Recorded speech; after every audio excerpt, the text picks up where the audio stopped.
I was never the biggest fan of the Fantastic Four. They were always a little old-fashioned for me when I was a kid and really into Marvel Comics.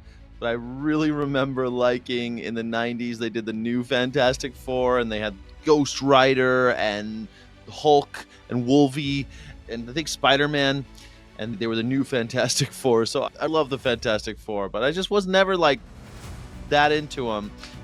And I think that's kind of how most people look at the role of the Marvel's first family. Like a lot of fans, they see them as they're cool, but they're not maybe your first choice when you've only got like the lunch money. Like you skip lunch and all you got is your lunch money to buy a comic book. Maybe Fantastic Four wasn't the first. They are integral to the universe because they tie all the other characters together. And the cinematic universe has severely suffered from their not being there. They're unlike any team in comics, and without them, the Marvel Universe kind of blows. So I was stoked to finally see them handled with the care and respect that they deserve, and they're not just cameos in someone else's bloated movie. Sue was sexy but matronly. Reed was encumbered by his own intellect and responsibilities. Johnny was impetuous but also smart, and the Thing was sad, but he was strong. He wasn't just mopey like Eeyore or something. He also sounded perfect. And this might just be something that I remember from the comics, but I remember somebody at some point describing the way it sounds to be in the room with Ben the Thing, and that they described it as something like it's rocks grinding against each other under a cotton under his clothes. You can just hear the rocks grinding, and when he claps his hands in the movie, you can hear it just sounds like rocks banging together. It was fantastic. Like some sound designer actually got that right. And speaking of which, the music was spot on throughout the film, which I think also is kind of sucked in Marvel movies, honestly. It was rad. I also love how sci-fi insane the movie was. That's what comics are at the end of the day. Marvel comics are goofy sci-fi that goes to extreme places. And if you want to know more about Galactus or the Silver Surfer or whatever, read the comics. That's what every comic was like. You pick one up, you read it. If you don't understand something or someone's motivations, you have about 1 billion back issues you can read, or you could just ask someone. Like, there's other people at the comic book shop you can talk to about this. And that might not sound like that works in filmmaking or isn't good filmmaking, but it totally is. Like, even Shakespeare's always pointing off the stage of stuff that's happening outside of the reality that you're experiencing during the play. But also, just imagine more contemporary films like Marcellus Wallace's Briefcase. You didn't know what was in that briefcase. You could talk about it with your friends. What was in the briefcase? That Pulp Fiction's still a good movie, even though you don't know what was in Marcellus Wallace's briefcase.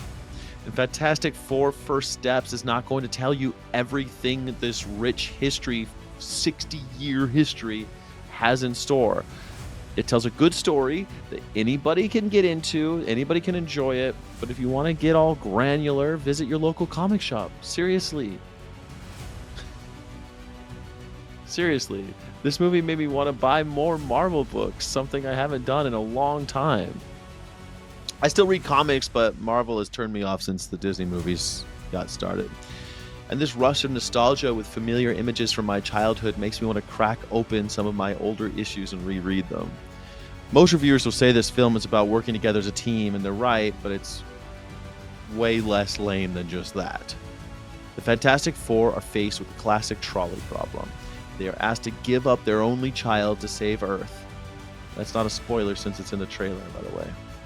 And it's great to have some characters demand it because they think it's the ethical choice to sacrifice the kid because of this mathematical, right? Save the planet by killing one kid, like, makes sense, right? Then a lot of people would say that makes sense. But you'll notice that other characters, they dismiss that notion altogether, that isn't even on the table for them. So you get to see how in one family and on a planetary scale, somehow they pull this off in the movie, how utilitarian and deontologist ideas play out. The conflict of the movie isn't really between the antagonists and the heroes, it's between these principles in conflict. The film asks the question, isn't a trolley problem a stupid idea since we are humans? And when humans work together, we can accomplish anything? We are not alone. And because of this, nothing is inevitable. This little Marvel movie is one of the most effective displays of humanism I've seen in ages. But the best thing about superhero comics, and this is why I think characters wearing capes in American mythology are so important, superhero comics aren't just about superheroes, not about superheroes at all, really. I mean, they are in that we all know their crazy origin stories or whatever, but in the end, their larger-than-life, over-the-top personas go so far that they end up on the other side of the spectrum and become the everyman character.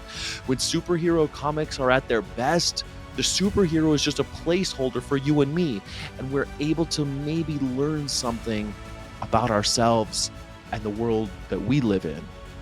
And last thing, it had the best after-credits scene with a subtle homage and callback for Jack Kirby, the creator of more characters than I can list here, and a person that oftentimes doesn't get the praise that he really deserves for creating all of these wonderful things. I walked away from this movie feeling hopeful that we are entering an era of comic book films that are more like comic books themselves. Anyway, that's my review. I hope it's different from other ones you've found on the internet. And if you like different takes on news and culture, consider liking and subscribing. Thanks.